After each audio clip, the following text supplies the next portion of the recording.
He said, Bob, if you're really will keep staying with us, we offer to pay you I don't know what it was, $115,000, $160,000. I said, okay, fine. But see, I was already under contract. I was still I was getting my contract money. And here I am, like a mark, Mayor. And then he called back after 2 or 3 weeks later.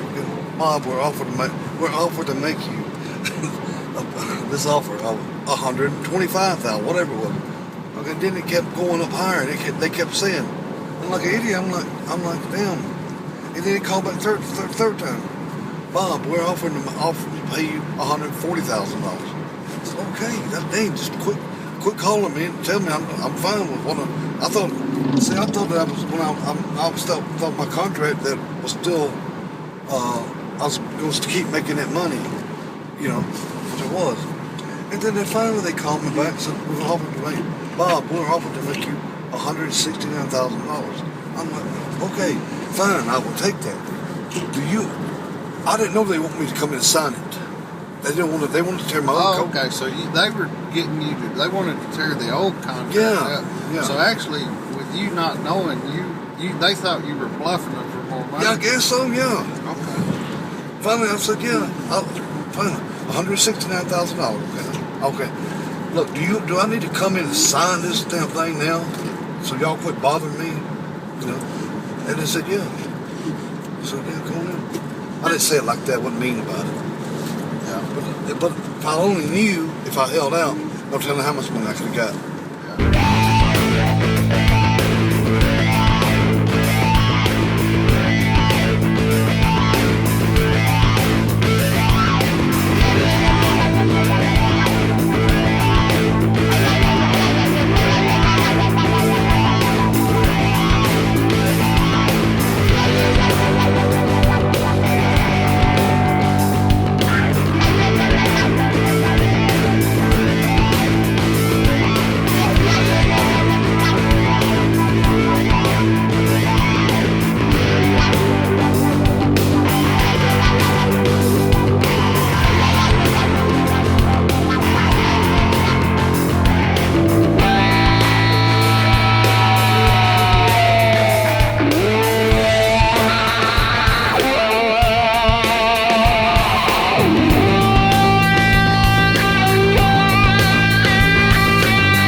Bobby Eaton. Characterized as a humble man with humble beginnings, he is classified by many of his peers and wrestling historians as the best singles and tag team competitor of all time. On this presentation of the beautiful one, Bobby Eaton, we will be hearing firsthand from those who have lived with Bobby and those who have worked with him. They will be sharing stories of meeting him for the first time and what he has done to affect their lives. You will even hear funny stories never told until today. This movie is dedicated to showing Bobby's impact upon the wrestling community and fans of professional wrestling. Thank you for watching. Bobby Eaton was like, I was a kid growing up watching the Alabama Slam. I was a kid growing up in the NWA, like watching it. And I don't know the date, but I will tell you that I knew a guy who loved wrestling, and he loves it to this day, and that's really what he is. He is wrestling. He is who we embody. What I don't know what to say. He's just like, meeting him was like, okay, a breath of fresh air. He like told you everything that need to be told. You don't have to do. You can just do this. You can, in a working way, tell me what I needed to know. Very nice, very humble to the person who should have been the guy. That's the truth. And that's me telling everybody here, that's me telling you, he should have been the guy. Well, Bobby was probably the best tag team wrestler I've ever seen in my life. I mean, and just from a fan standpoint, my favorite tag team of all time is Bobby Eaton and Coco Ware, Sweet Brown Sugar. I mean, I know the Midnight had better success with the Midnight Express, But him and Coco were amazing. Just to see those things, I can still envision Bobby dropping the elbow, Coco the elbow, Bobby the elbow. They were a great team. First time I met Bobby Eaton, wow. He came to work for my dad's promotion when I was probably, well, he worked for it probably about 6, 7 years old. But first time, I was probably 12 or 13. Bobby's always quiet in those days. His personality was quiet, but it shocked me just because of how good he was in the ring and fast and flamboyant and just, you know, just the athletic ability. And I remember in Nashville, Tennessee, watching Saturday nights at 10:30, and Bobby couldn't have been 18, 19 years old when he came up from Alabama. So. I had been to Charlotte when I first started in my career, which was back in the very early 70s. And it was my dream to be a professional wrestler. When I finally had my dream come true, I was 28, almost 29 years old, so I wasn't a kid anymore. And I knew that my career would be shortened somewhat by age. I traveled all over the world. I got to do things that I never dreamed that I would be able to do. And then my travels brought me back to Charlotte in the early 80s, which was during the period of time that the Horsemen had their run, which was the pinnacle of my career. Well, during that period of time, the Midnight Express was there. But it was back in the, I would say it was around 80, no, I wasn't here in 80. It was around 82, I believe. Because I moved back home in 82. Yeah. Yeah, Bobby, he always had a lot of jokes, and he a great guy. Yeah. Oh, Bobby Eaton, that was about 1975, I guess, 76. Or around with Jarrett and Nick Gullis was all together, and Bobby and George Gullis was the jet set, and I mean they were a former team for Nick, and you know Bobby was more than just his partner. I mean if he wanted to go to a ball game, Nick would send Bobby Eaton with George so he'd babysit him and look after him, so Bobby kind of knew that, so he was his tag partner and his bodyguard in real life, as you would call it. So, but Nick paid him, and that's all it was about. He would pay him to go to Dallas to watch the basketball team that George liked, or wherever they went, or wherever George went. Bobby would be with him. So, and they used him pretty good on the card. And I would try to get him to come over. Well, no, we were still together at that end. So that was the first time. That was probably 75, 76. So. I first met Bobby when he was a heel in the Memphis territory. I was probably 14 years old. And despite the fact that, you know, kayfabe being such a strong thing back then, he still couldn't manage to be to be mean to me. Bobby was such a nice guy even then. That, you know, that's Bobby. It's always going to shine through. What sparked my interest? I don't know. I was just seeing two guys in the ring, two athletes in the ring, and I've been a fan of football. I've been a big fan. Bart Starr is my favorite. Of course, he played at the University of Alabama. And then I was seeing wrestling on TV, and I liked it. They can call it what they want to call it. I don't care. But it's two athletes in the ring. Well, I first started putting the ring up first in Huntsville, Alabama. I got lucky enough to help put the ring up on Fridays in Huntsville. And then I was about 13 years old or something like that. I don't remember how old I was. But anyway, then I'd get in there and me and a couple of guys would get in there and practice moves. You know, probably tried to kill each other, didn't know it. So I got into that, and I started that led to me, you know, every Friday I'd put the ring up, and plus go to a couple of spot shows with him. I won't say the guy's name, tightest guy in the world, and he wasn't a promoter. Okay. Debbie tells us, your sister, that she used to check you out of school to go set up wrestling rings. Tell me a little bit about that. Yeah, she did. But I was getting out earlier than that before she got me. Sorry, honey. I I couldn't wait to get put the ring up. I couldn't, because of you wouldn't, back then if you touched the ring, there's always like somebody watching you, like, oh God, get away from that ring. I mean, really, it was like that. It like, wasn't allowed to get in the ring at all. No way. Do you remember your first match? Do you remember who it was against? Kind of remember. Yeah. What a match. That was a spectacular. I was in Birmingham. I was with Bobby D, who was the referee for Nick Goulas. I went down with him. Somebody did show up. I don't know who it was. And then I was on the stage there at the balcony there in Birmingham. And then they said, "Hey, come back here." Okay. I thought maybe I'd done something, I smartened somebody up to the business, whatever. Then they said, "Hey, can you go out?" Because they seen me practicing in the ring, and I'd been wrestling around a little bit as a little independent. I didn't know there was independence. To you, it was all the same thing. Yeah. I didn't know it was independence. I didn't know what the hell it was. And then they said, "Can you?" And I knew I could do it, but I was scared of the other guy. Like maybe they're gonna try to beat me up, And I'm not no skills in fighting.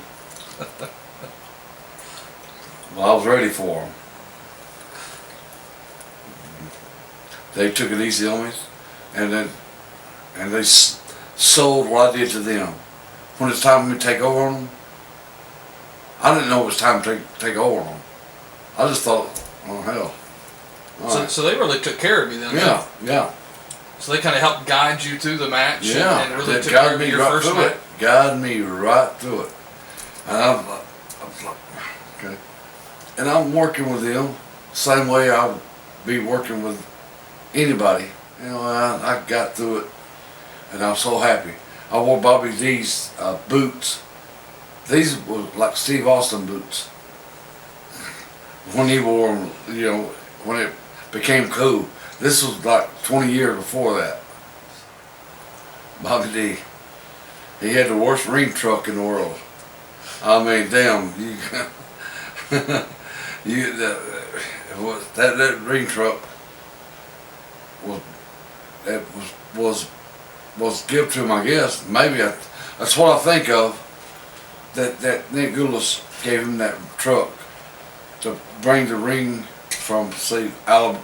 Put the ring on Friday night, every Friday night, Thursday or whatever time, and then in Florence, and then sometimes go to Montgomery or Birmingham. If there's one thing Bobby Eaton is, it's kind. A kind and sweet soul that does more for others than himself. As I have traveled and collected these stories about Bobby, I have found that those who have known Bobby his entire career, or just meeting him for the first time, don't have anything ill to speak of the beautiful one. That is a testament to his career and legacy in the ring and out. A famous man known around the world who lives just like you and me. Most all of the people that I've been associated with in wrestling, Bobby's never asked me for anything. But he's always asked me if he could do something for me. So, anytime, like the last time he was up at the hospital, I didn't get a chance to go see him, but I let him know and his friends know that if they needed anything, being right here in Jonesboro, I would do whatever I could and do anything I could to help him. From the time that I was around the business at all, the one thing that Bobby has done is made me, feel like one of the boys, and I think that's what he does for everybody. Bobby's a legendary guy, yet he never talks down anybody. He never makes anybody feel less than what he is or what he's accomplished, and that's a rare commodity. We're guys, and we hug hug and we shake hands and I love you and all that stuff. But you know, you don't get flowery about it because it's the boys. But Bobby means more to me and always has. And everybody that's come in contact with Bobby, they do anything for him. They always want to look out for him and take care of him and help him in any way because he's just that kind of person. So I think, you know, I can look at the camera and say, Bobby, if it wasn't for you, I would be nowhere today. And I love you, boy. I always have. And I'm always happy to do anything for you. And I know, you know, he's the same. He'll do anything for you. Oh, there's a mud hole. Let me lay down. Let me throw my body in the way, you know. So he's just, it's Bobby Eaton. Nobody's going to say anything bad about him. It's going to be the most boring documentary ever because you're not going to find anybody saying bad about him. But the years, I remember one specific time.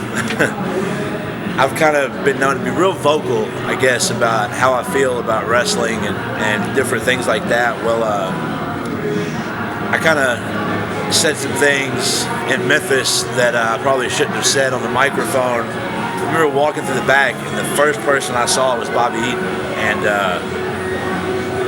he could have just let me walk up the stairs by myself, but he asked if I was okay and walked me up the stairs just because he didn't know how people would react to that. And it just shows the type of guy that Bobby is, because Bobby could have been offended at anybody else, but he was always a real professional and always a really nice guy to everybody.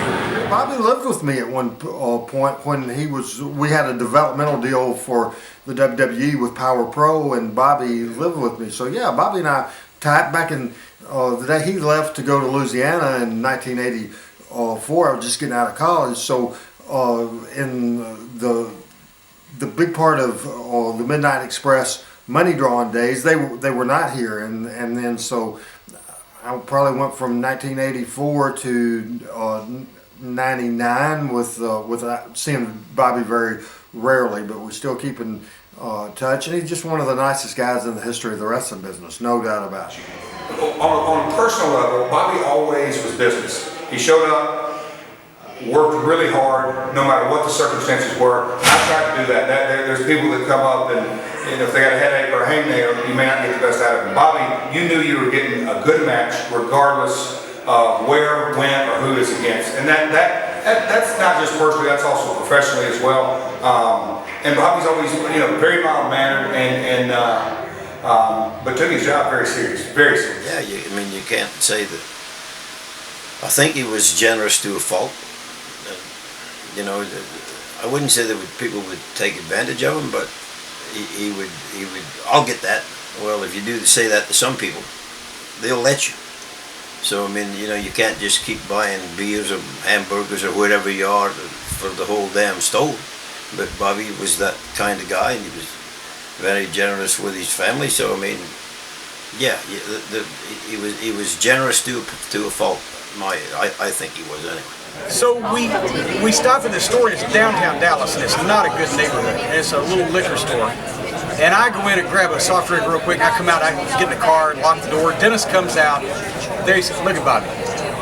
One of the bums had gone in, and Bobby's talking to a bum right in the store. Well, we sit there, and minutes later, the guy comes out with a shopping bag like this, full of a loaf of bread sticking out, and Bobby's got him a bottle of some kind of booze. He's got him a bag of groceries. He's shaking his hand. He's sticking a cigar in his pocket, patting him on the back, and as the guy walks off with all of his stuff, Bobby gets bought all that stuff for him.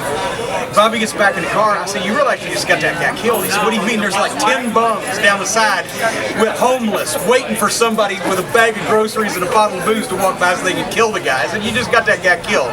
You spent $50 on him to get him groceries and you got him killed." And he did the same thing one time in Kansas City. Guy down on his luck, sitting there, "Hey buddy, come on in." Took him in, bought him some food, bought him something to drink, shook his hand, patted him on the back.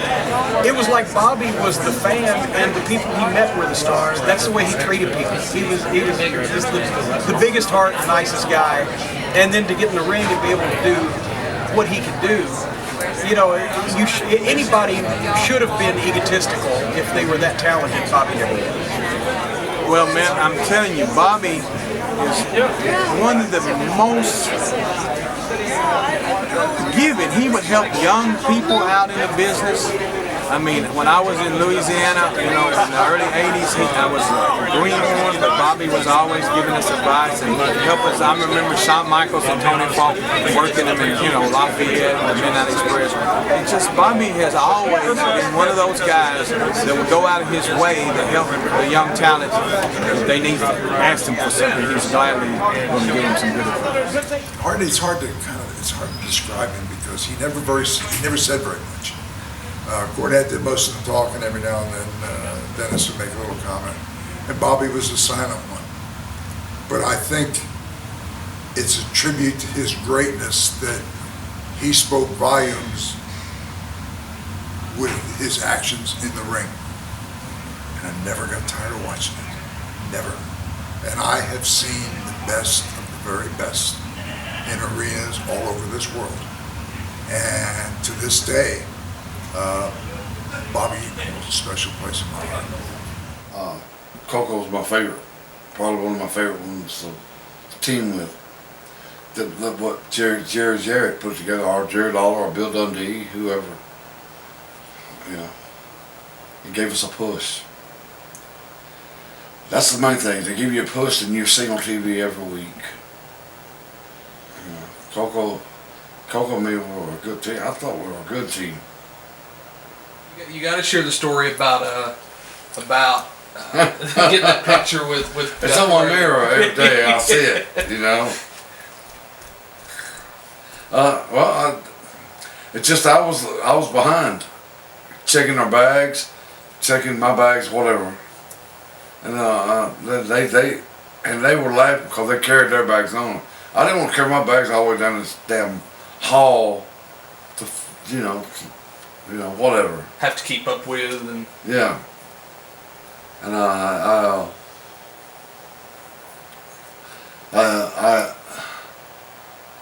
was going through the terminal somewhere, and there people were taking pictures with Ronald Reagan.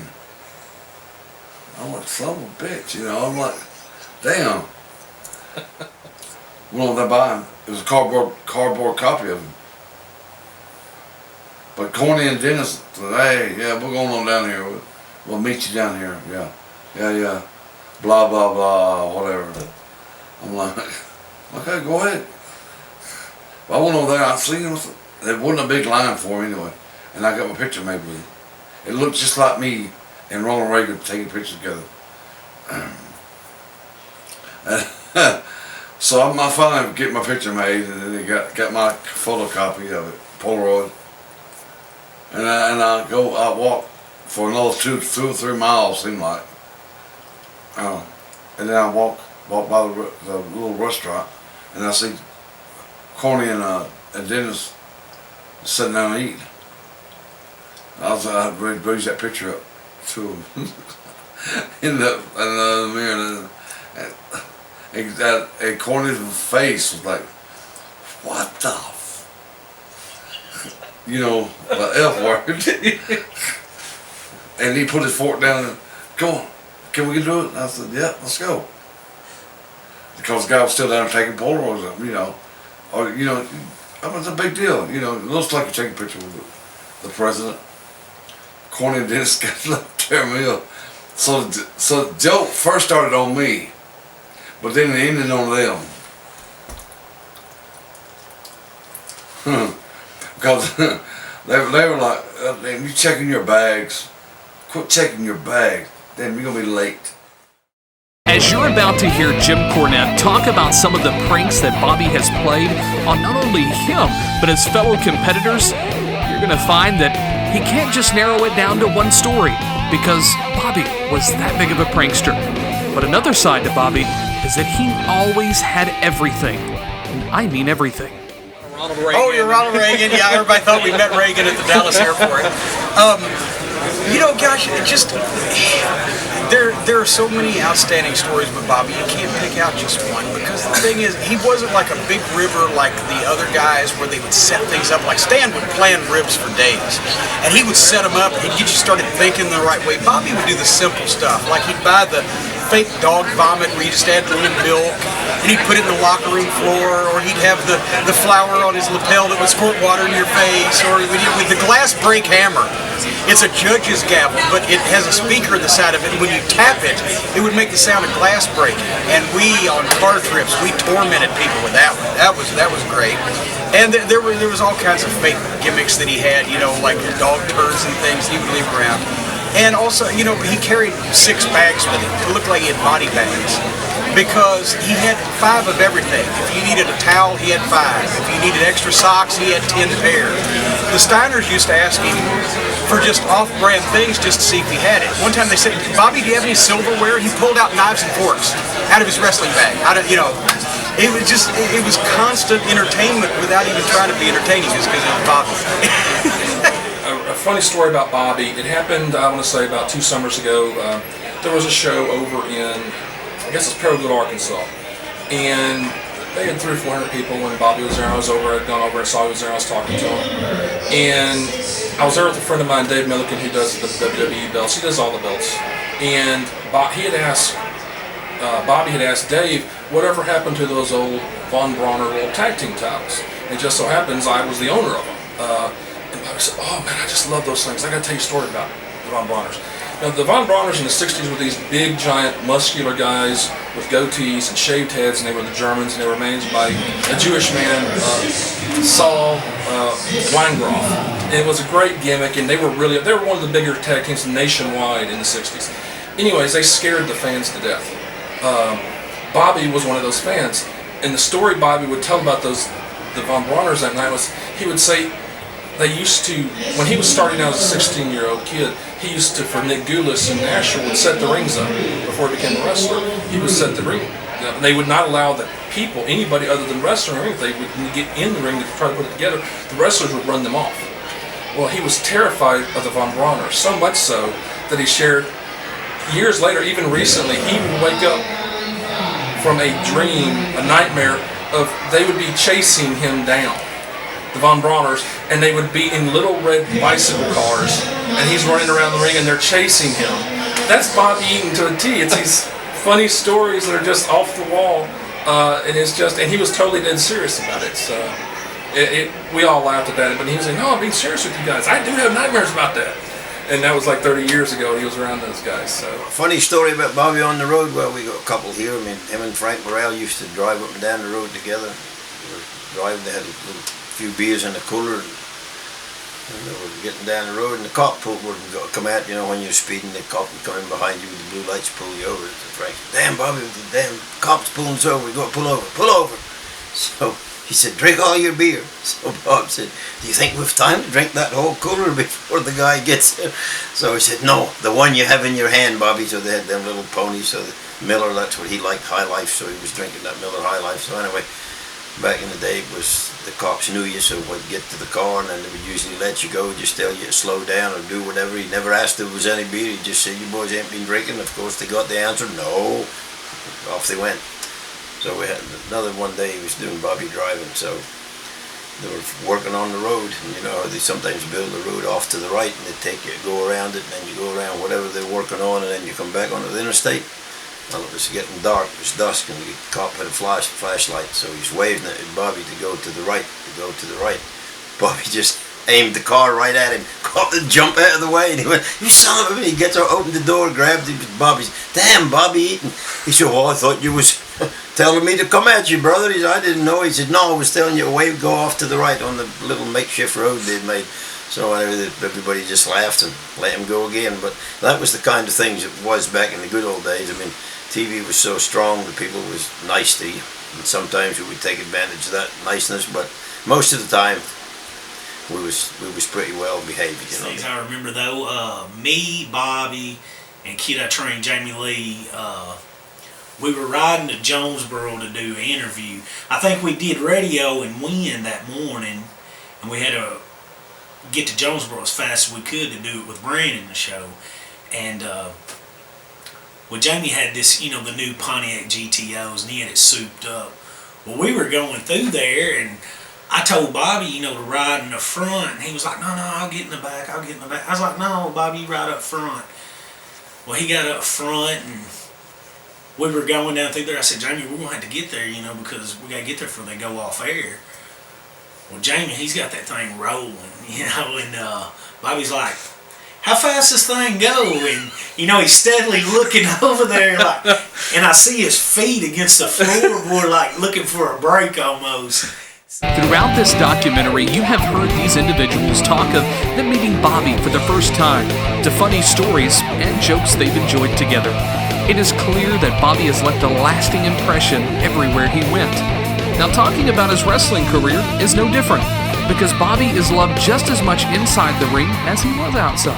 It was just, man, the Midnight Express or Bobby Eaton, I mean, those guys, they were just an institution, especially back in the day when, like, the NWA came on, you know, they would come on Saturday mornings, and then they would come on again at, like, you know, Saturday evening, then they'd come on again, like, on Sunday afternoons.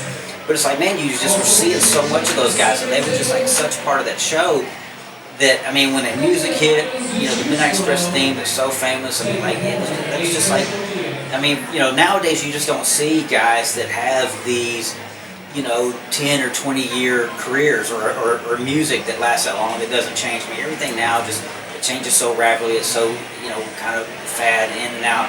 But I mean, for those guys, you know, to be around for as long as they did in the time frame, like I said, I mean, anybody of my age that grew up in what I consider was like the golden age to be a wrestling fan, because, man, that was on a Saturday morning, man, you had, especially if you lived in Memphis, man, you could get up and watch the Memphis Wrestling Show, World Class came on, Mid-South came on, NWA came on, you know, the WWF came on, you know, and then later again that afternoon some stuff would come on. But man, I mean, you could watch like 5 or 6 wrestling shows on a Saturday morning, and it was just great, you know.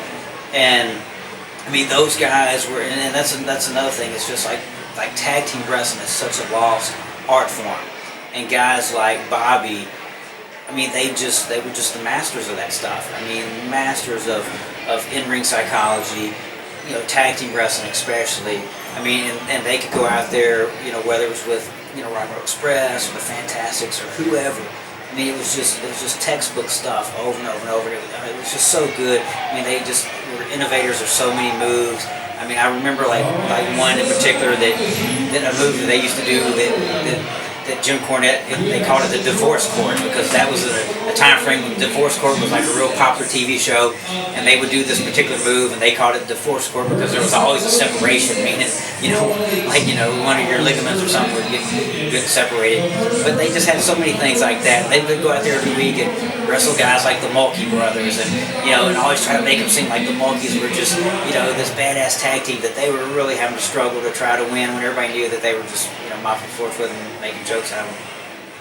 But I mean, that was just, man, it was just an era. I mean, you talk about like attitude eras and stuff like that, but man, I mean, really, I think of like the Midnight Express as seriously being like an era in wrestling. I mean, it was just like, I mean, those guys and that music. I mean, it just had such a lasting, you know, time in wrestling. And it's just a shame that there's just stuff like that's not out there anymore. So I would definitely say that, man, I just really, you know, admire and appreciate and respect, man, the enjoyment and the entertainment I got over the years, just strictly as being a fan, you know, not even being from somebody on the inside, you know, knowing him and things like that, but just to be able to sit back as just a wrestling fan, and just, man, get entertained by guys like Bobby. I mean, he's, you know, I think a lot of times, you know, probably overlooked and underrated, but from anybody that just really knows, I mean, just absolutely, I mean, one of the best. I mean, one of the best that was ever out there. You know, there's 2 guys that I look back on my childhood that, when the camera was off, very quiet, reserved, and it's Bobby and Hanson Judy Valley. But when the red light was on, personified performers, Bobby's athletic ability, the Alabama Jam. I mean, he had very few peers inside the ring, because he could have not a good match, a great match with anybody. There was a match in Florence, South Carolina that he probably would never remember. It was in WCW around 96, 97. and it was a good house, and we were on 3rd or 4th, and he said, we're going to keep it real simple, but we went out there and we tore the house down, and it was only like maybe a 12-minute match, but I remember coming through the curtain going, holy crap, now that was a match, and it just was spontaneous. I don't know that there's any one thing that you could put your finger on, because Bobby never got enamored with his own success. He never got overwhelmed with all the accolades that were bestowed upon the Midnight Express. Cornette was good enough at that. And Bobby again, you know, Bobby was Bobby. And he did what he did best. And I think with what you're saying, with him still staying involved with the business, of wanting to share his knowledge, and my God, there's got to be so much back in that brain that if you could sit down and slowly have it come out and have him share it with you.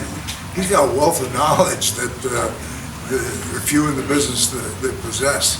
And what that tells me is about the core person, what's inside of him, what's in his heart. The fact that it wasn't just making a living. It wasn't about achieving greatness in this business. It wasn't about longevity. It's about, even at this stage, and Bobby's had some serious health issues. And the people that love him and care about him have really worried about Bobby. And there have been some times when, boy, you're afraid to answer the phone because you're afraid it might be bad news. But Bobby's got one thing going for him, boy. He's got, maybe it's karma. Yeah, that's what it is. It's karma. Bobby's got karma. Yeah, I worked with him before a lot of times. And yeah, Bobby, he's so easy to work with. He's a good guy to work with. Whenever they say I'm working against Bobby Eaton, I'm all smile. Because he's so easy. He'll do anything you want him to do. And I return the favor. Anything you want me to do, I would do it too. Yeah, he's a good guy to work with. And he's a good worker too. Arguably the best tag team that ever lived. And yet Bobby today is the same person he was when I met him as a kid. That's what's special about him. Bobby was the backbone of the Midnight Express.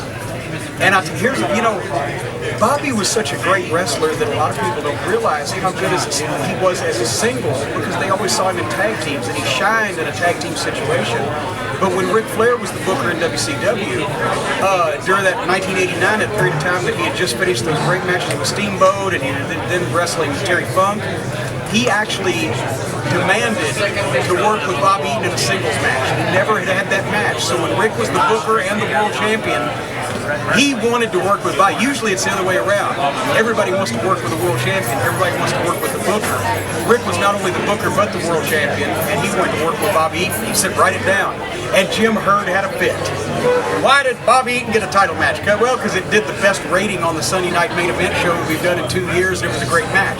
And Herd got mad, so Flair booked it again. Because he didn't beat Bobby the first time. It was a disqualification. He didn't see any reason to beat Bobby. And Herd got mad about that.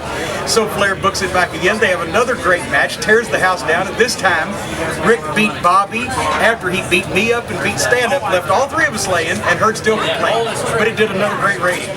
As just any match after they got away from Nick George Goulas, because him and George's matches was just matches. There were nothing. It was. We're talking like Jarrett territory. Yeah, when the territory split and Jarrett took over and Bobby came over to work for us and left Nick and all that. Yeah.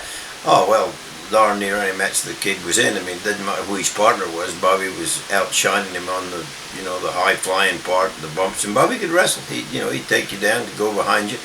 So he was very talented at that part too. But as far as the bumps, his finish was the Alabama Jam. He'd give you a leg drop off the top rope, one of the very few to do that back in the day.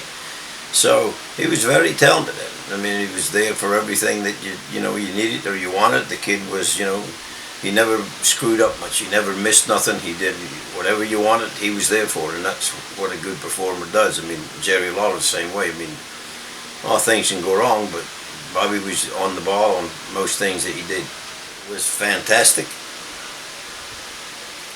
he worked hard and never got enough credit for what he did. Yeah, and on that last part, what I said, he definitely never did, because this was another fault of his, and I would talk to him, and Jerry Derrick would talk to him, and other people that was the book. You have to talk, and you have to talk for yourself in this business. Bob would never really want to talk. He was quite happy to have Cornette do all the talking, or Jimmy Hart, whoever the manager was. He said, Bobby, you have to let him, you have to talk for yourself, because they're not always going to be there. Oh no, we do good together. I just like to wrestle. So I think that would hurt him a little bit, as far as he didn't like to talk for himself in real life, as far as going to the office and bitching or complaining. He never did that either. So I think being too generous to a point and not speaking up when he should speak up in real life, and not letting him to talk in the professional level, make interviews for himself, I think that kind of held him back a little bit. But apart from that, there was nobody better worker in the ring, better ring general than him, and he was very good at what he did. Never worked with him then, but work with him now. You know, after the fact, working with him, I'd much rather work with him a million times before. Not to charade anything. Who don't want to work with Bobby Eaton? He's the guy that you want to be working with. He just knows. This is an intangible that you can't touch. It's like a moment that you say, he knows what he's doing, and he's very good at it. He's very good at it. 1982, 1981, they formed an amazing tag team. It was very underrated, and it was short-lived, actually. And I did a poll, I want to say around 2008 or 2009 on my website, and one of the question was the top 10 tag teams in Memphis history, and I put like 30 teams on there, and it was a pick. Anyways, Bobby Eaton and Sweet Brown Sugar, the heel team, even beat the Fabulous Ones, and it was only around 1,500, 2,000 votes on it, but still, that's a big deal. Fabs were number 2, Lawler Dundee were 3, but number 1 was Bobby Eaton and Sweet Brown Sugar. The fans really hated them. They had Jimmy Hart as their manager. Coco had been a babyface for several years. In the late 70s he was a rookie, and he turned on Lawler and done some stuff, and he was now renamed, repackaged by Jimmy Hart and promotion as Sweet Brown Sugar. He had shaved his head, and Bobby Eaton had come in the year before when Nick Goulis's Nashville promotion had shut down completely. Bobby Eaton was one of the ones that came here, along with Dutch Mantel and a couple of guys. But they immediately just took off. They were high flyers, both of them. Back then, Coco was in such amazing shape, had such a beautiful drop kick, and you had Bobby jumping off every corner doing everything in the world. And they were both just really, really great wrestlers and a great tag team together. They were one of my favorite tag teams in Memphis at the time. Bobby had an effect on me and the whole company in what we wanted to do, the level we wanted to obtain. I knew right off the bat, and that after having somebody the caliber of Bobby Eaton, that I wanted my company to be able to sustain that level. And then personally, I just fell in love with the guy. I like him. I have a lot of respect for him. He's such a nice person. And he is the type of guy that would do anything in the world for you. I've had the opportunity to work with him on a number of occasions, not only with Royal Wrestling, but in other organizations. And Bobby never once waited for me to come up to him. He made a beeline for me and shook my hand and, asked how my family was and how I was doing and, everything about that. But he didn't do that just to me. He did that with everybody that came into the building. Anybody that came back where the guys were sitting, he went up to them first. Almost like he was a greenhorn trying to make his way in the business. But he just, I think Bobby just loves meeting the guys, meeting the new guys, and he has so much to share. But you have to ask. You have to ask. He's not going to sit down and tell you. You have to ask him, and out of respect for what that man knows, that's the way it should be. You should want to go up and ask him, because you can see it in his face. He has got a lifetime of knowledge inside of him. And I would say, without any doubt in my mind, there's never been one person that's gotten in the ring with Bobby Eaton who Bobby didn't make better just from one match.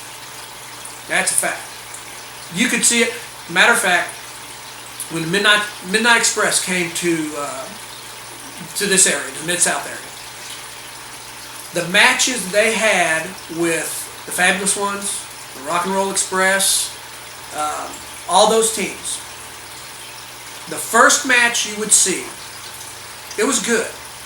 You're not going to get in the ring with someone like Bobby Eaton and have a bad match. You won't. He won't allow that.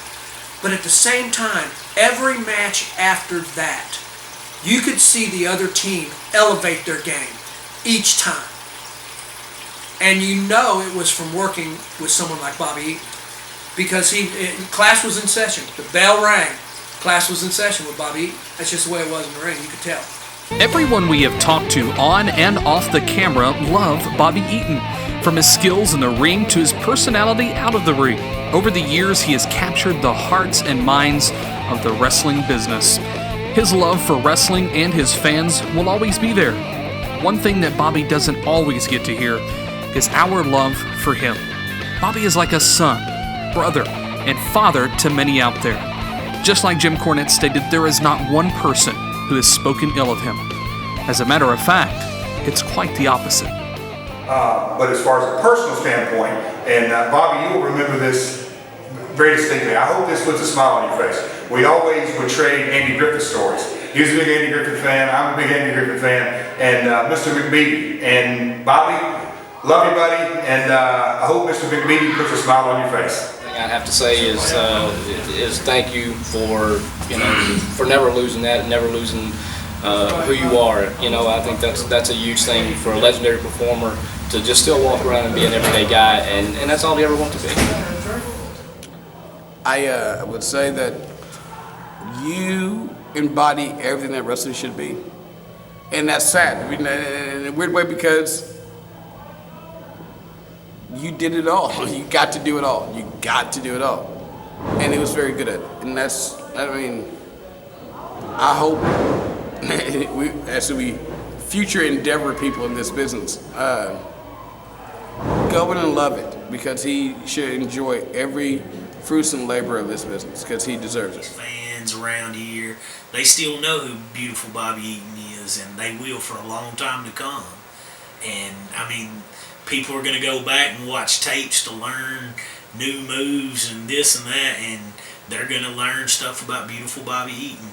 But I love you, brother. And hip tosses, but I would just say to Bobby, thank you for contributing as much as you have to professional wrestling and helping a lot of these young guys. Thank you for all you give, Bobby. We worked a lot of time together. We've been on the card many times. We traveled up and down the road together. And one thing I never did tell you that I would like to tell you now. Now, don't take it the wrong way. I want to give you a big hug, and I love you, beautiful Bobby. You my friend. Never told him before. No, Bobby knows that I've always respected him, and I wish you the best. Just keep healthy and have it in his mind that life changes, and so it's not the glory years of the 80s, but he's just a few years older than me. You can have a great life, just stay healthy. That's the key. Stay healthy, Bob. You're loved more than anybody in the wrestling business. Just stay healthy. Anyway, your question was, if I had anything to say to Bobby Eaton, it would be thank you, because if it hadn't been for you, Bobby, I wouldn't be here right now. There are a lot of guys who, I look him in the eye and I say, Bobby, I love you, because I do. I have to tell him thank you, because without him, I feel like there's a lot of things I wouldn't have had the opportunity to learn. He's always been real willing to sit down and help me with things, and things you didn't have to do. I feel like there's so many people that don't know that Bobby was like the guy, you know, like, and nobody knows that. It's because he's so humble about it, you know. Like, I'm sitting there getting teary-eyed even thinking about, like, as great as you are, sit back like no big deal, and that's what's so amazing, you know. And thank you just for being you, Bobby. Thank you, man.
Believe it or not, J-Bug fired the Midnight Express.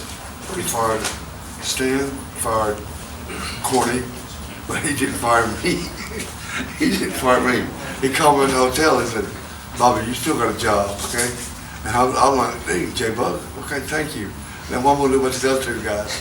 But this is a true story.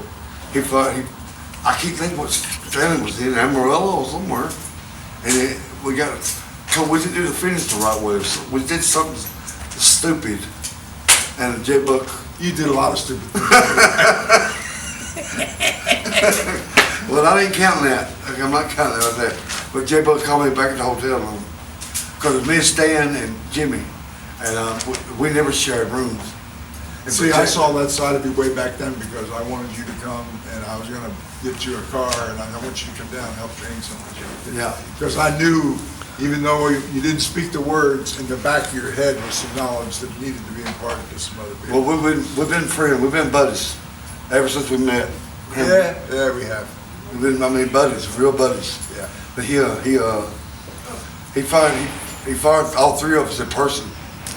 But when I got back to my hotel room, there was a message waiting on me. Called JJ. And JJ said, "Bobby, you still have a job, you know." That was part of what I had to do. I was the messenger of bad news, but for you, God, if there was any way, I know. You never were supposed to make it personal. Right. But God, anybody that knows you, it's hard not to have it be personal. I love you. I really love you.